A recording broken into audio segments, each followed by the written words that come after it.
নমস্কাৰ। সংলাপ প্ৰক্ষেপণ প্ৰতিযোগিতাত মই সবতাৰ নাগভাগীৰ হয়দত্য চৰিত্ৰটি ৰূপায়ণ কৰিবলৈ চেষ্টা কৰিছো। বিশ্ব ব্ৰহ্মাণ্ডৰ জাহৰ সৃষ্টিকৰ্তা লক্ষ্মীৰ নন্দনময় নামৰ হৰ হৰ হৰ দৈত্য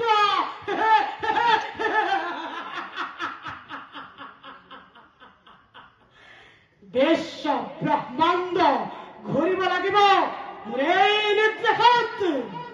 স্বৰ্গৰ দেৱতা, মৰ্ত্যৰ মানৱ আৰু পাতালৰ বাসুকী থৰা থৰে হ'ব লাগিব কম্পমান।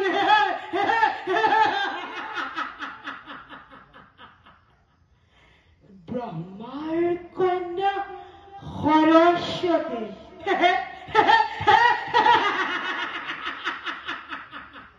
ব্ৰহ্মাৰ কন্যা সৰস্বতী সৌন্দৰ্যৰ ৰাণী কৰিব লাগিব মোৰ এই অৰ্ধা